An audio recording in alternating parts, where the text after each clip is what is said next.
Welcome back, everybody, to another episode of Dive Into Diet with Lucas Schmidt.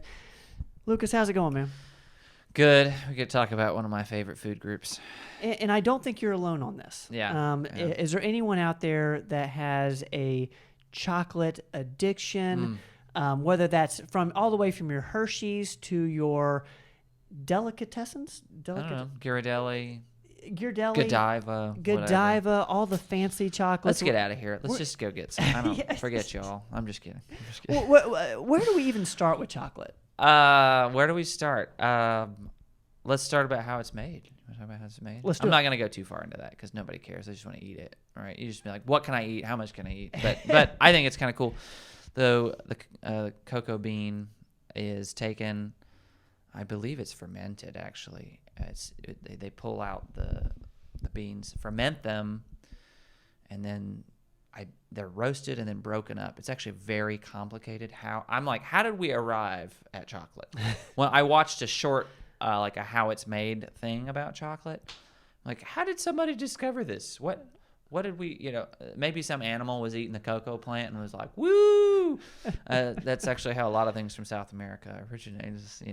The animals were eating them and people were seeing what the animals were doing after they ate them and went, I want what they're having. Exactly. But in this process that I may have mixed up the order of, but that's sort of what happens. In the process, cocoa butter is extracted, and then you have cacao, raw cacao, which you've probably seen it like, you go to TJ Maxx, the like health section where you buy like random honey and things like that. There's usually raw cacao powder. Put this in your smoothie.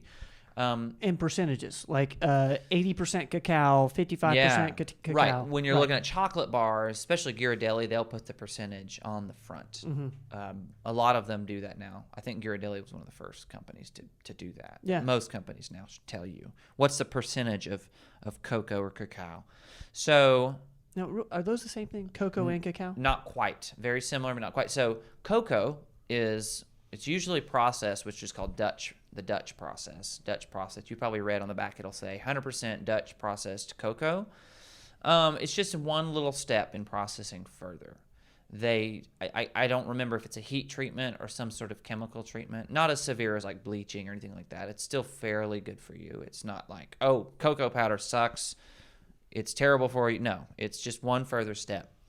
But cacao is pre-Dutch processing.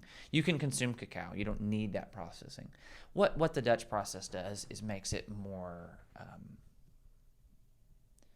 makes it tastier for the general public. Most people, it mellows out the bitterness and the acidity is what it does, the flavor. Cacao is a very strong flavor, Very of the very dark chocolates I've had. Are what you saying is if it's 50% cacao, is the other 50% cocoa butter? Is that the other 50% is other thing? It's a mixture. Yeah, it's everything else. Okay. That's why when the healthier form of, if you're going to buy a chocolate bar, is really, if you say I'm eating chocolate for my health, well, if it's not 85% or up, no, you're not. No, you're absolutely not. You might think you are. But your pancreas disagrees with you. Yes. It's going insulin. Because the sugar is usually what's made up the rest. Or milk. They add milk chocolate, things like that. So cocoa butter, I'd like to talk about cocoa butter. You can actually buy cocoa butter by itself. Most people think of cocoa butter, they go, oh yeah, for my dry skin. I rub it on my skin. You can eat cocoa butter. Now, I'm not saying you buy cocoa butter lotion and eat it, because they've probably added all kinds of things, scent and preservatives to it. No, you can buy raw cocoa butter on Amazon or probably at a health food store, and it's sort of an off-white, it looks like butter. It's just a little drier to the touch. It's not gonna get oily immediately. As it gets hot, it will, but it's just this kind of off-white chunky block. Usually it's broken up in a bag. It's very good for you. It's a good fat. It's mostly made up of saturated and monounsaturated fats. That's sort of the breakdown of it. Very low in polyunsaturated fats. And the reason cocoa butter is considered, in some circles, right, nutrition's hotly debated, but in some circles is considered a good source of fat is the acid content. It's palmitoleic, stearic, and oleic acids and palmitic acids. It has a lot of acid profile. It has a wide array. And the basic breakdown of why those are good: anti-inflammatory in some studies, heart healthy in some studies, some anti-cancer, things like that, and good for your skin. It's good for your skin. And that's why people put it on their skin. And this is in cocoa butter. Cocoa butter, yeah. This is the fat part of cocoa. So cacao doesn't have. Once you extract the cacao, the dark part, the black, like what we associate chocolate with, that brown or black color, that is where the antioxidants come in. So the antioxidants and the polyphenols that are associated, they say, I eat chocolate for antioxidants, right? That's the cacao. That's the dark part of the chocolate. That's what makes a chocolate dark. So if you eat white chocolate, you're getting 0 of those because there's no cacao in it. That's why it's white. White chocolate is mostly milk, sugar, cocoa butter, and probably some other emulsifier like lecithin. It's and vanilla, right? Strong vanilla. It's delicious. But the reason it's so rich and sweet is because it's mostly sugar. It's not good for you. So fascinating. So let me just recap real quick. Yeah. Chocolate you get from cocoa beans. Cocoa beans, yeah. Cocoa beans, and in cocoa beans you have cacao and cocoa butter and cocoa butter, and they're separated in the process. Now, typically they are put back together, and you might go, "Why did they separate them in the first place?" Well, they need them to be in a malleable form. They need them to be liquid, so like to make a bar out of it, to make that pleasant texture. So, and there's also other things like shell and husk and like bits of things you don't want. So that process of separating gives us more control when we make food out of it. So the chocolate bars that we see in the stores, it's made up of cacao and cocoa butter. And you hope, yeah, yeah. But ideally, yeah. Those are the base ingredients: cacao and cocoa butter. Yep. And then what we're looking for when trying to choose a healthier option would be, what's everything else in it. What? Yeah, and what's going to be? So when you're reading an ingredient label, typically the first ingredient is the most prevalent. I believe they still list them in order of what percentage of this item is this. So if cocoa butter is the first ingredient, the majority of the bar is cocoa butter. And then and as we go down that list further, the very bottom, that's why a lot of things say 2% or less of. If you've ever seen that, it's kind of a new thing I've been seeing on the nutrition label, on the ingredient list. That's like the rest of the things they add to it and in what percentage. So yeah. Cocoa butter, cacao, and then what else? What else is there? Milk, sugar. Milk is usually added. Milk chocolate. Now, milk chocolate is... It's got just milk added to that mix. Got it. Okay. Yep. Okay. And it's a sweetener. It's probably an emulsifier. Probably softens. Again, dairy can help with bitter flavor. It can help cut that. Sort of like dairy, when people eat spicy food, they want some milk to help. Similar, I think. It just kind of mellows out the flavor. It's why we put cream in our coffee. It mellows out that flavor. So milk chocolate tastes so balanced because of that. And then you go down, sometimes they'll add table sugar. They'll add like Hershey, like super processed chocolate almost has a waxy texture. Have you ever noticed that? I have. There's like a glossy, waxy look. I know it too well. Yeah, it's delicious. I know it too well. It's pleasant. And it also helps resist melting. Okay. So makes it easier to transport across, wherever to the store. So they'll emulsify it with like you'll see soy lecithin or sunflower lecithin, which is a weird ingredient. That's in, I believe, they put that in the factories because they'll melt the cocoa and shoot it through pipes in these mass, the machines spit it out like Hershey Kisses. The lecithin helps the cocoa move through the pipes faster. That's really the purpose of lecithin. Isn't that a weird thing? That is like such an industrialist way of doing it. Yeah, I mean, it's not like something where it's not like lecithin's going to kill you. It's just we don't necessarily know the health implications. So I try to steer clear of it. But it's not, I'm not saying right now avoid everything with soy lecithin because you'd be avoiding a lot, surprisingly. But so that's sort of what happens. Now, what is my ideal chocolate if I were to eat? Well, now I've gotten into making my own, which I will show you how to do sometime later, future episode. Yes. Takes about total 10 minutes to do it. Really? Yeah. If you don't include like putting it in the fridge to set, like to like set up and become hard like a chocolate bar. Okay. That's separate. But yeah, we'll talk about that later. My ideal chocolate is 100% actually, or 95%. I like 95% cacao. So it's really bitter, but there's a nice, pleasant aftertaste that lasts a long time with that chocolate, and you just have to try it to experience it.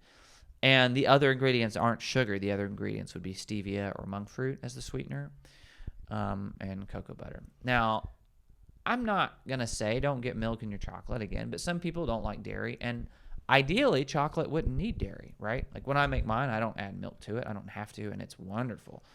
But I understand that maybe there's a need for it's more affordable, maybe, things like that. So chocolate can be expensive, healthy chocolate. If you're like, well, what's a brand? Restaurants capsules. You want to use Google Maps, Yelp, or Yellow Pages. So, My phone wants to join our conversation about chocolate for some reason. The Google Voice is eavesdropping. Thank you. How rude. Google and I will be discussing that later. No chocolate for you. But the brand that I would look for would be Lily's chocolate. I've seen Lily's. Seen Lily's? Yeah, Yes, it's I kind of have. hard to find. You can find it in like I would say Publix probably sells it. I've seen it at Fresh Market. I'm sure Publix Oh, yeah. has it. Yeah. Fresh Market has a great selection of chocolate. They do. Wow, massive selection. Yeah. Actually, it's pricey, but it's delicious. So. So 95% cacao. Mm-hmm. I got two questions. One Yep. is I feel like that's an acquired taste. Oh yes. So it's going to take a little bit of time Mm-hmm. to get used to. Yeah. And my second question is, it seems not bad for you, and I can eat as much as I want of it. Give me the truth. Yeah. Okay. The truth. The ideal amount of chocolate a day. This Okay. is if you're not in like a ketogenic state, because chocolate is very fattening. Is so let's just do it. It's easier to visualize it. You buy a bar like Ghirardelli. They're in squares. Okay. It's like I Yeah. don't know, how many squares in a bar? Like 8 to 10, something like that. Something like that. They're good sized squares. These aren't teeny little.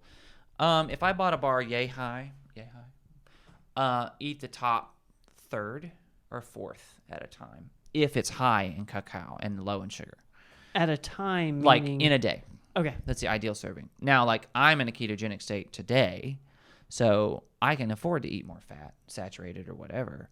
So if I made my chocolate, which is sugar free, I'm going to eat a good amount more because I'm not as concerned about calories. But if you're just wanting to eat chocolate for the health benefits, you could either eat high percentage chocolate bar, or you could buy raw cacao powder, put it in your coffee, or put it in a smoothie, and that's a great way to get it. That's even more concentrated because that's 100%. It's just what it is.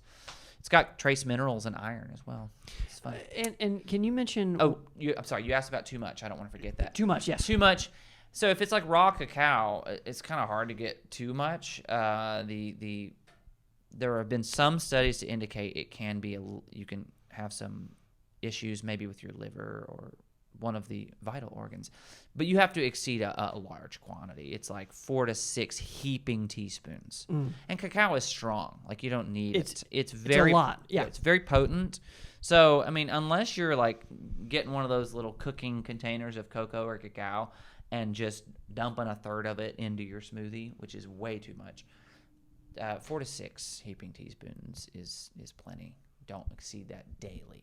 So Now, one more thing, just to go over one more time, is the health benefits are because of all the acidic. there's two. There's the fat from the fat side, the cocoa butter side. The acid profile is got some good scientific study behind it to indicate that it is good for heart health, cholesterol, inflammation, the usual gambit of healthy fat reasons, the general reasons. It's good for your skin, and now if you decide to put cocoa butter on your skin, some people do that. Be aware that it can clog your pores in your face. It can in some people. So not too much, not too frequently. It is a good hydrator for the skin if you eat it or put it on, but that's just a little caveat about cocoa butter. And then the other side is the antioxidant side, the sort of the general free radical destroyer, that kind of thing, and that's going to come from the cacao, the dark part. So Super interesting. yeah, it's a Chocolate. complicated food actually. Very Chocolate. complicated. Chocolate. It's wonderful. Well, guys, go out, go to your local Publix, your local Fresh Market. Get yourself some 95% cacao. Yeah, that's strong. Now, Lily's, I will say, Lily's, they sweeten it with stevia. So if you get lower, I mean, you can afford to go lower on that percentage. They actually have a milk chocolate variety and those other ingredients. There's probably going to be some fat in there. How low would you go? Or could you go? Oh, on Lily's, I don't know. That's a good question. But don't go below like 70. If you're trying to get the antioxidants, 70 to 100%. Okay. Just try to aim for that. Okay. And a good thing to do, like you said, it's acquired because it's like, oh, I hate the taste of Baker's chocolate, which is nothing but it's 100%. You could start at 50. Start at 50. It's not great, but it's somewhere. And then the next, if you love chocolate, just work your way down. Start at 50. Eat your little serving every day. The next week, buy 65. Eat your serving every day. The next week, you can, and eventually you'll realize, oh, like your taste buds will acclimate, and you'll still love it just as much, if not more, once you get to the darker. I'm to the point where I can almost eat Baker's chocolate. Just, I've done it before, and I'm like, man, it's fine. It's something.